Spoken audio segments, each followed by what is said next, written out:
أعوذ بالله من الشيطان الرجيم بسم الله الرحمن الرحيم الحمد لله رب العالمين وبه نستعين اللهم صل على سيدنا محمد النبي الأمي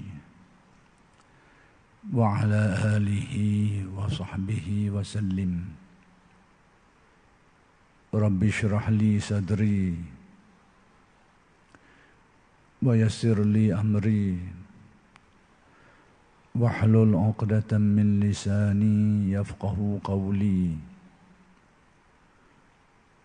ولا حول ولا قوة إلا بالله العلي العظيم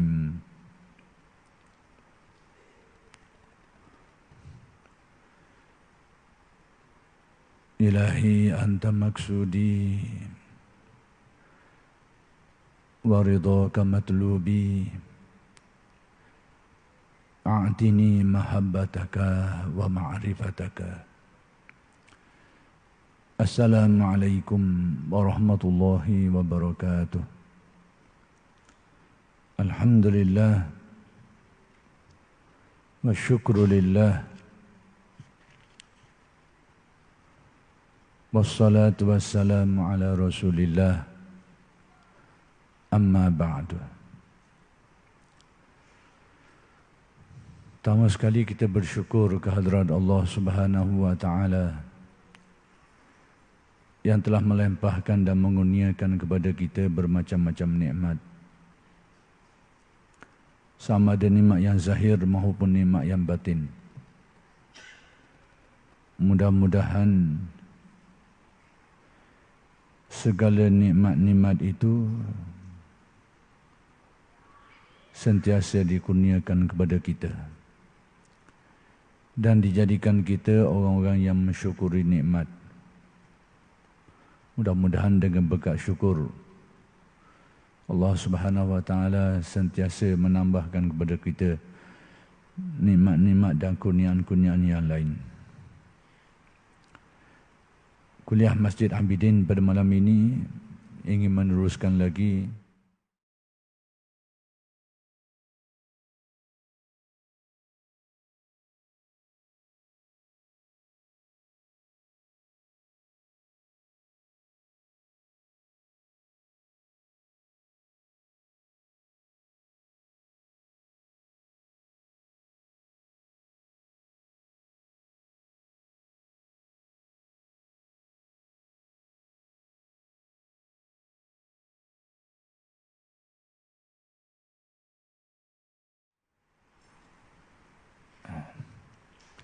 yaitu kata-kata Syekh Ibn Atha'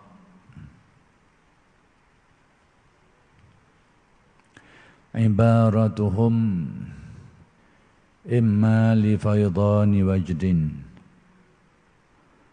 aw li qasdi hidayatil murid. Fal awwalu halus salikin wasani halu arbabi al-muqnati wal-mutahaqqiqin.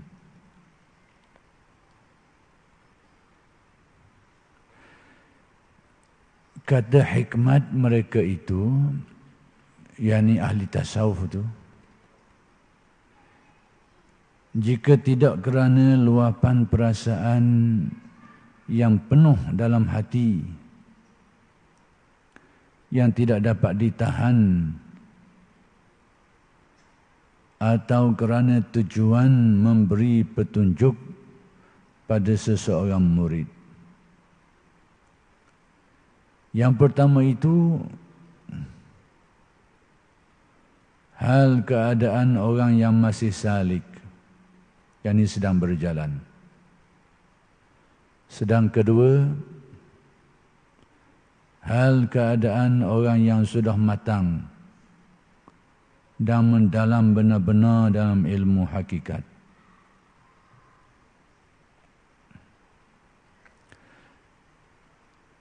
Kalam hikmat Syekh Ibn Atta yang ke-199 ini, Syekh Ibn Atta ingin menjelaskan satu fenomena yang berlaku di kalangan ahli-ahli tasawuf yang menghayati atau mengalami zauq dan perasaan keimanan yang kuat di dalam hatinya. Ahli-ahli tasawuf ni, bila mereka menempuh perjalanan menyucikan batin mereka, menyucikan hati mereka ini, membuang hijab-hijab hati mereka ini, buang sifat-sifat mazmumah, sifat-sifat buruk, membuang kelalaian hatinya,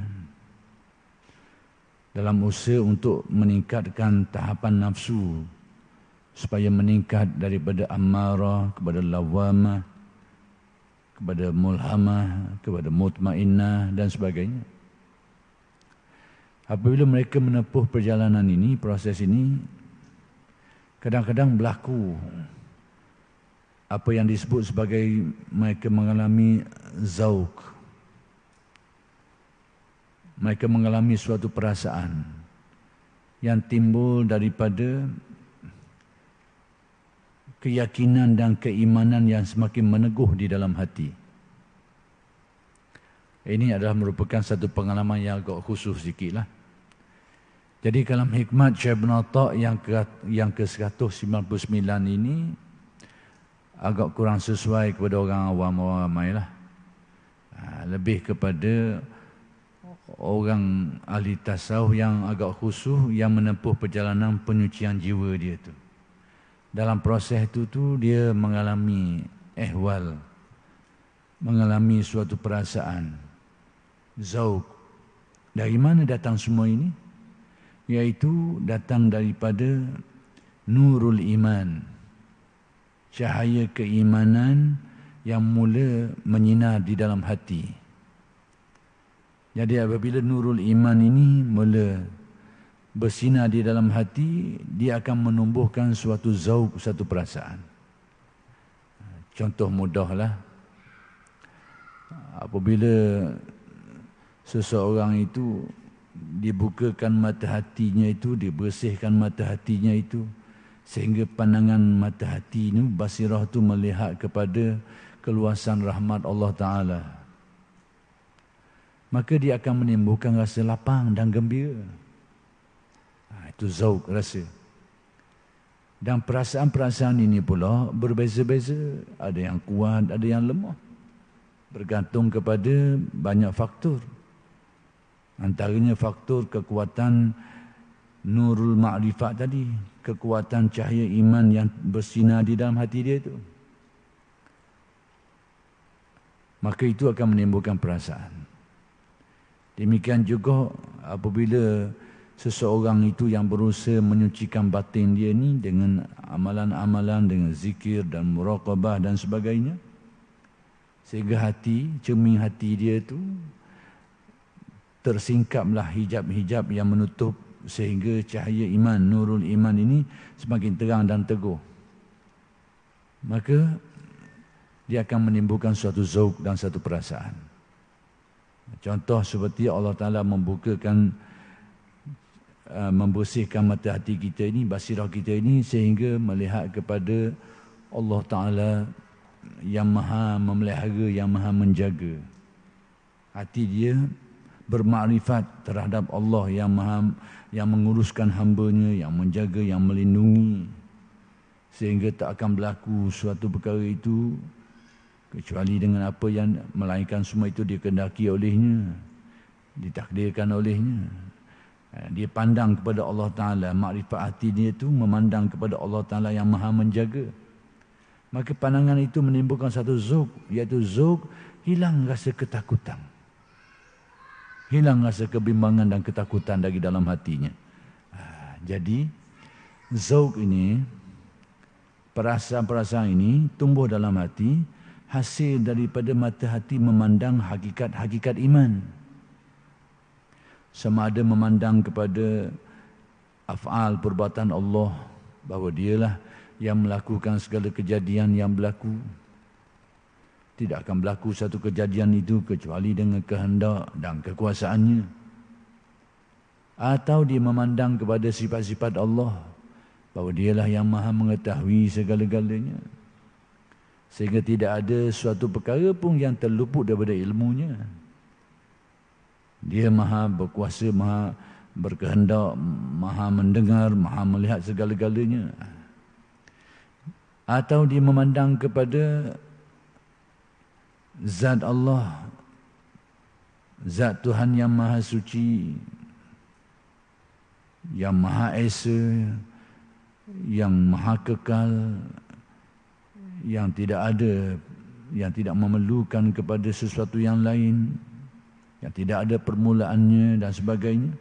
Dia memandang kepada zat Allah Ta'ala yang maha sempurna tadi itu, maka dia akan menimbulkan zuk di dalam hati. Jadi zuk-zuk ini, perasaan-perasaan ini timbul apabila mata hati manusia ini, basirah manusia ini memandang kepada salah satu di antara aspek-aspek ketuhanan tadi itu. Sama ada af'alnya, atau sifatnya, atau asma'nya, nama-nama dia, atau zatnya, atau sebagainya. Jadi bila hati manusia ini bersih sikit, pandangan dia memandang kepada aspek-aspek ketuhanan tadi itu, dia akan menimbulkan rasa. Itu zuk dalam tasawuf. Dia bukan zuk macam makan nasi itu. Dia bukan zuk. Itu ada orang yang kadang-kadang dia tak berapa faham tentang perkara ni, maka dia anggap tasawuf ni ilmu berkhayal. Ilmu khayal, ilmu seronok. Kalau nak khayal, nak seronok, baik makan buat benda lain. Kalau tujuan untuk seronok dan khayal lah. Jadi ada orang beranggapan dalam tasawuf ni ada unsur-unsur seronok ni. Nak cari seronok benda lain melambok. Tak payah mengaji ilmu tasawuf pun. Jadi yang dibahaskan dalam tasawuf yang dikatakan zauq itu adalah cetusan keimanan. Iman yang bergelora di dalam hati, hasil daripada mata hati yang dibersihkan lalu melihat aspek-aspek ketuhanan tadi itu. Salah satu tak kira lah af'al dia ke, sifat dia ke, asma' nama-nama dia ke, atau zat, ataupun aspek-aspek tertentu tentang zatnya ke. Maka pandangan yang kuat itu dia akan menimbulkan zauq. Contoh, apabila Allah Ta'ala menjadikan hati manusia itu dengan mata hati dia itu yang dibersihkan daripada yang disingkapkan hijabnya, yang dibersihkan itu sehingga memandang kepada hakikat kewujudan Allah yang maha sempurna, maka dia akan menimbulkan satu perasaan yang mana tak terpengaruh lagi, tak teringat, tak terikat lagi kepada makhluk yang lain. Tak terpengaruh. Hilang keinginan, keberanian, kemahuan terhadap sesuatu yang lain. Kerana dilihat semuanya itu binasa semuanya itu. Jadi menimbulkan satu perasaan zauq. Itulah zauq-zauq dalam tasawuf. Jadi zauq-zauq perasaan ini yang timbul daripada pandangan hati terhadap aspek-aspek ketuhanan tadi itu kadang-kadang kuat, kadang-kadang lemah. Okey, itu kita tidak dibincangkan di sini. Cuma nak beritahunya di antara orang-orang yang menempuh perjalanan tu kadang-kadang mereka ni mengungkapkan kata-kata, mengungkapkan kata-kata yang nak menjelaskan pengalaman yang mereka lalu tu. Itu yang nak dibicarakan di sini. Jadi kata-kata hikmah ni yang diungkapkan oleh orang-orang yang menempuh perjalanan ini, kalau kita perhatikan, dan itulah yang ingin dijelaskan oleh Syekh Ibn Atta', bahawa banyak sebab. Maka kata Syekh Ibn Atta', yang tadi itu saya beri mukaddimah, nak faham bahawa adanya zauq ni, zauq. Dan zauq ini dia bukan jenis khayal, dia bukan jenis seronok-seronok, bukan. Dia adalah merupakan cetusan daripada makrifat hatinya yang memandang kepada aspek-aspek ketuhanan. Mungkin ada orang tanya, dah mana dalil? Hari ni orang tanya dalil sama lah ni. Jadi antaranya yang biasa, antaranya hadis Nabi, contoh mudahlah. Nak mengisbatkan zuk, zaqa ta'mal iman man radiya billahi rabban. Zaqa, akan merasai ta'mal iman, rasa iman. Itu zuk lah.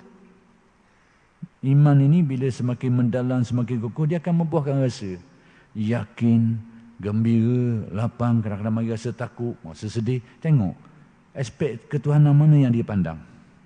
Kadang-kadang mari keyakinan, keberanian, hilang ketakutan, pandang rasa lapang, rasa gembira, yang diistilahkan dalam istilah tasawuf yang bermacam-macam, al-qabdu, al-bastu, al-zuhdu. Kadang mari perasaan timbul rasa zuhud, tidak terpengaruh lagi dengan tarikan-tarikan keduniaan dan sebagainya.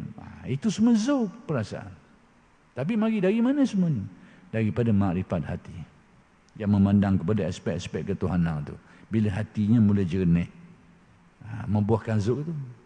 Jadi antara dalilnya, zaqa ta'mal imani man radiya billahi rabban. Akan merasai nikmat iman ini orang yang redha, tahap redha. Redha ni satu tahap di antara tahap-tahap kesucian jiwa manusia. Nak memiliki jiwa yang redha tu tak mudah. Sekali-sekala boleh. Redha dengan sampai menjadi satu sifat pada kita tu tak mudah. Sekali-sekala mungkin berlaku. Atau tentang sesuatu perkara mungkin berlaku. Kita diberi rezeki, kita redha lah. Tapi bila tak diberi, belum tentu lagi kita redha. Jadi kita ni, redha kita tu merupakan keadaan berlaku sekali-sekala. Dia bukan satu sifat.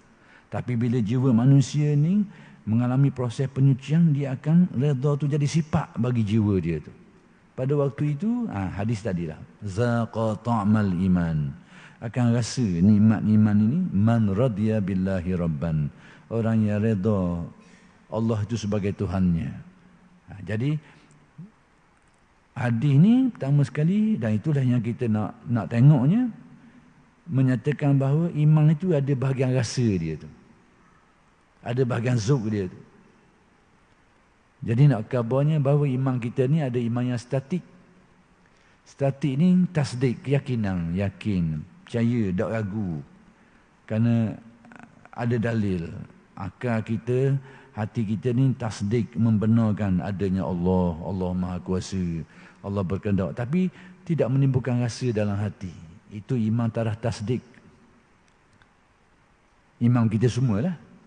Percaya kepada Allah yang bersifat rahmat, yang maha Al-Latif, yang maha penyayang, yang lemah lembut, tak ada hambanya. Percaya. Kerana apa? Kerana ada dalil. Kita belajar dalil dan kita yakin, tak ragu bahawa memang Tuhan bersifat demikian. Tapi tak timbul zuk dalam hati. Kerana taraf iman kita itu tasdik. Tapi bila hati kita dijernihkan Allah kerana berkat amalan-amalan, amalan soleh, amalan riadah, zikir dan muraqabah dan sebagainya, hati kau bersih, maka iman tadi itu dia akan meningkat, dia akan membuahkan rasa. Itulah hadis tadi sebut, zaqa ta'mal iman, akan rasa nikmat iman. Jadi iman ni bila dia kukuh sikit, dia akan membuahkan rasa.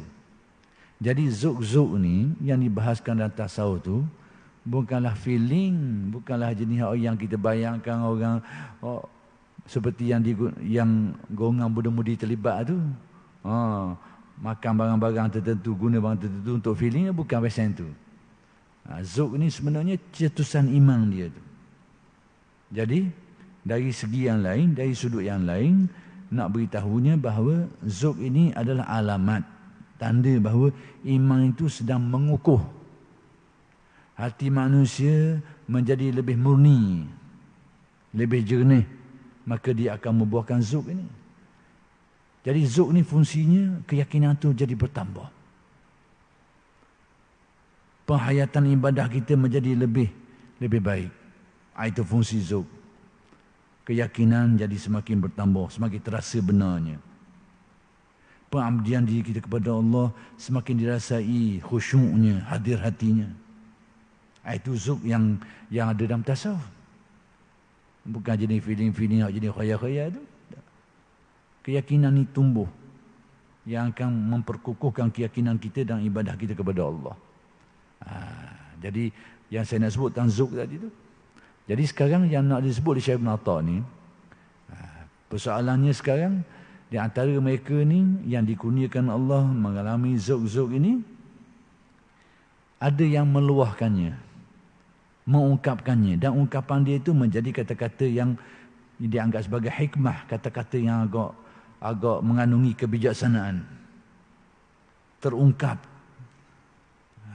Jadi Syekh Ibn Atta nak beritahu orang-orang yang mengungkapkan kata-kata berhikmah ni sebenarnya banyak keadaan.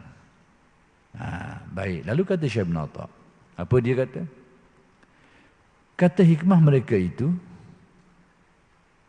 jika tidak kerana luapan perasaan yang penuh dalam hati, yang tidak dapat ditahan, yakni ungkapan-ungkapan ahli tasawuf ni, ucapan-ucapan kata-kata yang berhikmah ni daripada ahli tasawuf ni, kadang-kadang dia ni berlaku disebabkan kerana gelora zuk yang sangat tinggi, sangat kuat, sehingga tak tertahan tersebut, terucap di mulutnya. Contohnya guana, apabila hatinya itu memandang tentang kewujudan Allah yang hakiki, sehingga menimbulkan satu perasaan tentang keasyikan hatinya itu memandang, mengingati Allah Ta'ala yang Maha Suci, zat yang sebenar-benar wujud. Orang lain dipandang semuanya macam tak ada dah, binasa dah. Apabila zuk pandangan ini menjadi kuat, kadang-kadang ia cakap semuanya tidak ada. Jadi kita ni hak tak mengalami keadaan macam dia tu, tak nak terima kata-kata tak ada ke mana kita ni duduk cokoh sini ni. Tapi dia tak ada, semua ini tidak ada. Bahasa mereka tu. Jadi kita fahamlah. Kalau orang yang mengaji tasawuf, fahamlah kata-kata dia. Tapi orang yang tak mengaji, dia akan menyalahkanlah. Dia kata, kata-kata mu tak betul, tak ada ke mana ni. Aku ni duduk depanmu, cokoh ni tak ada ke mana. Kerana lain tak kena. Lain tak kena. Lain apa ni, bahasa tu lain-lain. Sedangkan orang yang mengaji dia akan fahamlah orang tu sedang mengalami satu keadaan zauknya memandang kepada keesaan Allah, hakikinya wujud Allah dan maha esanya dia, sehingga di pandangan yang lainnya sudah tidak ada apa-apa lagi. Dah kuat perasaan itu. Jadi dianggap lainnya tak ada. Tak ada semua ini. Jadi kalau kita yang dengar, memang kita tak nak pakai kata-kata dia tu. Tak ada ke mana. Ni depan kita congak-angok ada belakang ni. Tak ada ke mana. Tapi dia tu, kita faham kedudukan dia tu. Itu maksudnya zuk. Jadi ungkapan-ungkapan ini, sebab tu saya kata kalau hikmah ini agak khusus sikit lah. Tak apalah. Paling tidak, kalau boleh faham lah. Tak boleh faham, sudahlah. Tapi adalah, insya-Allah adalah yang faham dia ni, adalah yang memerlukan huraian ini. Yang rasa tidak perlu, jangan dengarlah. Ataupun cuba nak faham dulu sebagai supaya mendapatkan ilmunya dulu. Terserahlah. Baik. Jadi ada orang yang mengungkapkan kata-kata hikmah di kalangan ahli tasawuf ni kerana gelora perasaan yang tinggi. Gelora perasaan yang tinggi. Contohnya, contoh lain, apabila dia mengalami zuk bahawa Allah Ta'ala sajalah yang melakukan segala perkara, pembuat hakiki segala kejadian, hidup dan mati, senang dan susah, untung dan rugi dan sebagainya, Allah semata-mata. Bila zuk dia tu kuat memandang kepada aspek ketuhanan tu, sehingga dia tak pandang lagi kepada sebab musabab. Jadi kalau pada waktu itu, tengah-tengah dia gitu tu, contohnya ada orang mungkin dia demam ke, ada orang we obat, suruh makan obat. Tak ada obat-obat ni, tak ada. Tak pakai semua ni, tak boleh buat benda-benda belaka ni. Kita tak nak terima dah. Sebab kita tahu obat ni sebab kepada kesembuhan. Dan sebagainya. Jadi dia ni tolak. Tak ada obat-obat ni. Obat-obat benda. Dia mari cakap pasal gitu. Tengah-tengah dia glodazuk dia tu. Tak payah obat-obat lah. Tak jadi apa dah kakak obat ni ada benda pun. Dia mari kadang-kadang perasaan tu. Jadi kalau orang tu ahli zuk, kita kena faham dah. Dia sedang mengalami keadaan tu. Kadang hatinya memandang kepada Allah semata-mata yang menentukan sakit ke sihat ke, sehingga dia terlupa kepada sebab-musabab tu. Jadi bila perasaan tu kuat, keyakinan tu kuat, kadang-kadang terungkap di mulut dia. Tersebut di mulut dia tu. Jadi kalau dia ni seorang ahli makrifat, kita faham keadaan dia. Tapi kalau dia ni orang tak tahu kala, cakap gitu, tu tak pakai tu. Obat benda-benda gini. Jadi itu orang cakap tak ada asas, tak ada ilmu. Kena tengok keadaan.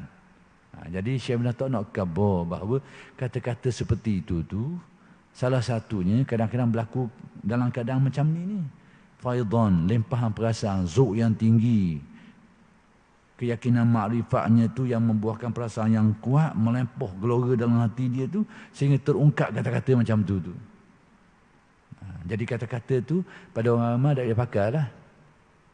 Ahli tasawuf menyebutnya sebagai syathat, latoh, lantohan, terlantoh.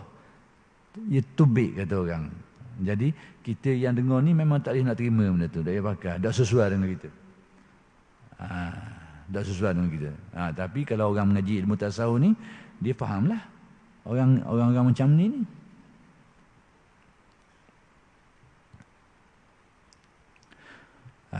Baik. Atau kerana tujuan memberi petunjuk pada seorang murid. Kata-kata ungkapan seperti itu juga boleh berlaku kerana sebab yang lain. Tadi sebab gelora perasaan tadi, tak tahan, tubik juga. Terungkap juga. Itu salah satu. Tapi ada juga kata-kata seperti itu diungkapkan, yang mana orang yang mengungkapkan kata-kata itu, mengucapkan kata-kata yang mengandungi hikmah kesufian itu bukan dari jenis orang yang geladazuk, tetapi orang yang dari jenis dia mengucapkan kata-kata itu tujuan untuk ajar orang. Iaitu memberi petunjuk pada seorang murid. Dia nak ajar seseorang murid itu, maka disebut kata-kata yang mengandungi hikmah kesufian itu. Sedangkan dia tidak berada dalam keadaan gelora zuk yang tidak tertahan tadi itu. Dia normal. Tapi dia sebut kata-kata seperti itu, tujuan untuk ajar. Nak memahamkan orang, nak mengajar orang. Seperti dia kata, tidak ada yang sebenar-benar wujud melainkan Allah. Nak memaham, nak mengajar. Apa maksud kata-kata itu? Dah depan kita ni tak ada. Itu dia. Tidak ada yang wujud melainkan Allah. Dia kata gitu. Tujuannya tu nak ajar orang murid-murid dia supaya faham kata-kata tu. Sebab kalau tak diterangkan, mungkin murid pun dah nak terima lah. Tidak ada yang wujud melainkan Allah. Dah kita ni mana? Depan kita ni tak ada ke? Jadi dia pun terangkan. Maksud tidak ada yang wujud tu masukkan. Bahawa tidak ada yang hakiki wujudnya melainkan Allah. Ada pemakhluk ni wujudlah, tapi wujud yang majazi. Benda mudah sangat. Tapi buat bolong dia golongan tertentu tu pening orang ramai. Bendanya mudah sangat aja.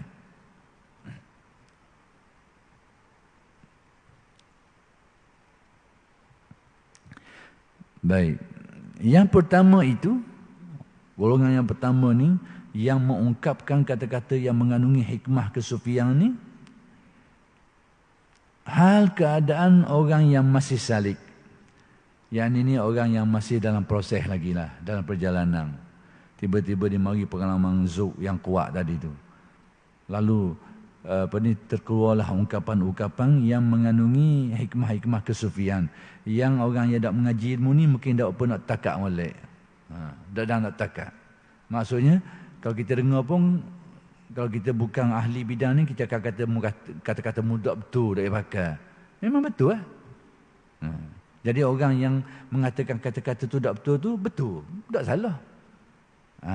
Tapi orang yang mengatakan itu tu sebenarnya tidak salah. Seolahnya dua-dua ni betul belaka lah.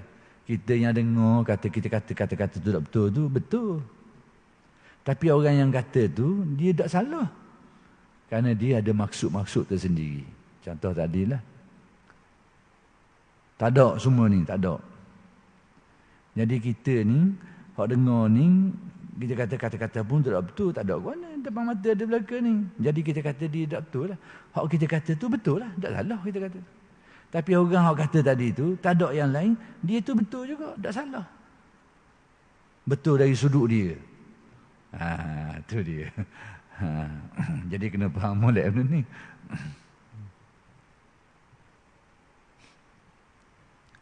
Jadi golongan yang pertama itu keadaan orang salik, orang yang dalam proses lagi. Proses ni maksudnya dia kadang-kadang dia mengalami perasaan tak terkawal. Proses maksudnya dia masih dalam proses penyucian jiwa dia. Sampai tahap ada waktu-waktunya dia mengalami satu perasaan yang kuat sehingga tak terkawal, lalu mengeluarkan ungkapan atau tindakan-tindakan yang tidak baik, yang tidak selaras kadang-kadang. Setengah ahli tasawuf tu menjadikan pengalaman yang berlaku pada Sayyidina Umar tu sebagai contoh dalam perkara ni. Kalau kita nak tengok sebagai pedoman, boleh. Masa terjadinya perjanjian Hudaibiyah, Nabi bersama dengan sahabat nak masuk kota Mekah. Kerana Nabi sebelum tu pernah bermimpi, la tadkhulunnal masjidal harama insyaallahu aminin. Kamu akan masuk kota Mekah dalam keadaan aman. Mimpi Nabi ni wahyu. Mimpi para Nabi adalah sebahagian daripada wahyu. Kita kena ingat benda tu. Nabi Allah Ibrahim melaksanakan perintah menyembelih anaknya sebagai satu bentuk dugaan itu tu, perintah itu datang dalam mimpi juga. Tapi mimpi itu terpakai sebab mimpi para Nabi. Jadi kaedah yang kita pakai, yang kita pegang, mimpi para Nabi ini adalah sebahagian daripada wahyu. Mimpi kita tak boleh pakai. Boleh ditakbir, tapi tidak boleh dijadikan pegangan. Untuk takbir, untuk buat penelitian, boleh. Sebab tu tarah mimpi kita ni disebut sebagai mubasyirat. Tarah membawa berita gembira je. Dia bukan satu benda yang boleh dipegang secara kukuh, secara kemah. Dijadikan rujukan, tak boleh. Mubasyirat ni. Boleh pakai, tak boleh pakai, kena tengok ayat Al-Quran dan hadis-hadis lain dulu. Muafakat ke tak, sesuai ke tak. Kalau muafakat, boleh pakailah. Kalau tak, boleh pakai. Itu tarah mimpi kita. Adapun mimpi para Nabi dan Rasul ni, tarafnya adalah wahyu. Jadi Nabi pernah bermimpi. Lalu pada tahun itu tu, Nabi dan juga para sahabat nak masuklah kota Mekah sebab diberitahu la tadkhulunnal masjidal harama insyaallahu aminin. Kamu akan masuk ke dalam Masjidil Haram keadaan aman. Jadi pergilah nak pergi. Maka sahabat-sahabat ni bawa senjata dalam sarung. Orang Arab ni budaya dia, mereka ni jalan bawa senjata dulu. Tapi kalau mereka pergi nak perang, gaya lain. Tapi kalau mereka pergi bawa senjata duduk dalam sarung, bukan untuk tujuan perang. Ini budaya Arab. Senjata duduk sarung. Jadi kalau orang faham, baru mereka ni pergi bawa senjata duduk sarung, orang tahu bahawa mereka ni pergi bukan untuk tujuan perang lah. Jadi Nabi dan para sahabat pun pergi nak masuk kota Mekah. Tapi dihalang oleh Quraisy. Kelompok-kelompok Quraisy ini halang. Akhir sekali terjadi rundingan perjanjian Hudaibiyah. Terjadi Bai'atul Ridwan. Akhir sekali terjadi perjanjian Hudaibiyah, yang mana Nabi ni balik semula ke Madinah. Tak jadi masuk Mekah. Inilah yang Sayyidina Umar tak boleh nak terima. Sayyidina Umar bantah Nabi. Padahal membantah Nabi ni berat hukumnya. Rosak agama. Bukan benda ringan. Tapi orang seperti Sayyidina Umar tu, sahabat rapat Nabi, sahabat besar Nabi, boleh bantah Nabi. Guana kita nak tafsir tu. Nak faham dia ni. Sayyidina Umar rosak dah iman dia. Ke guana? Jadi ulama-ulama kita, dia jelaskan dengan penjelasan yang kita dengan baik dan kita boleh terima. Mereka kata apa? Sebenarnya Sayyidina Umar itu ulama tasawuf lah ni, memahami peristiwa tu, menjadikannya sebagai contoh gelora perasaan tadi tu yang mereka sebut sebagai dengan istilah ghalabah, perasaan yang menguasai diri, sehingga kalau cakap pun cakap kadang-kadang dia nak pegang mana. Kalau dia melakukan sesuatu perbuatan itu mungkin langgar aturan dia. Jadi ulama-ulama, khususnya ulama tasawuf, memahami peristiwa ini, dia kata tindakan Sayyidina Umar tu membantah Nabi tu, kerana Nabi membuat keputusan untuk tidak masuk kota Mekah, balik semula ke Madinah. Balik semula. Sedangkan mimpi kata kamu akan masuk kota Mekah. Jadi Sayyidina Umar ni kerana yakin kepada perkhabaran tadi tu, bahawa kamu akan masuk ke Mekah dan keadaan aman tadi tu, dia yakin perkhabaran tu sehingga dia tolak bila Nabi buat putusan untuk tidak masuk, balik dulu, dia nak terima, dia bantah. Kalaulah Sayyidina Umar bantah dengan sengaja, dia tahu membantah Nabi ini dosa berat, dan dia bantah, memang rosaklah. Tapi ahli tasawuf, ulama, khususnya ulama tasawuf, tak faham cara tu. Dia faham macam mana? Dia kata Sayyidina Umar ni sedang mengalami satu gelora perasaan, keyakinan yang bulat. Kuatnya keyakinan terhadap perkhabaran tadi tu menyebabkan sekiranya lain daripada apa yang disebut dalam perkhabaran tu tak dapat diterima. Sebab tu dia bantah Nabi. Dia bantah perbuatan Nabi. Jadi dia sedang mengalami gelora perasaan kerana keyakinan yang kuat tadi, zuk yang tinggi. Maka sebab itu Al-Imam Ad-Dahlawi dalam menjelaskan perkara ini, dia bawa satu riwayat lain yang mengesahkan bahawa Sayyidina Umar tu dibantah Nabi bukan dia sengaja. Dia tengah kadang dia nak kawal diri kerana perasaan yang sangat kuat. Iaitu riwayat yang menyatakan berkaitan dengan hubungan dengan Sayyidina Abu Bakar. Ungkapan Sayyidina Umar sendiri lah, dia kata. Sayyidina Umar kata apa? Aku rasa heran. Sebab apa aku bantah Nabi? Aku rasa aku heran, pelik. Sebab apa aku boleh bantah Nabi? Nak kabarnya masa dia bantah tu, dia tak pun nak ingat molek. Jadi itulah yang dipahami oleh ahli tasawuf sebagai ghalabah zauq. Jadi tindakan, percakapan dia kadang-kadang tak sesuai untuk orang, tak nak pakai. Tapi dia ada keadaan tertentu. Ulama tasawuf menyebutnya sebagai ma'zur, diberi keuzuran keadaan perasaan tadi tu. Jadi saya datangkan contoh tadi tu nak menyatakan dalil. Salah satu contoh zuk-zuk. Bahawa benda ni berlaku di kalangan sahabat Nabi. Jadi oleh kerana sampai isyarat dah, kita berhenti setakat ini dulu dan insya-Allah huraian ini akan bersambung pada kuliah-kuliah yang akan datang. Aku lu qauli hadza wa astaghfirullahalazim li wa lakum. Assalamualaikum warahmatullahi wabarakatuh.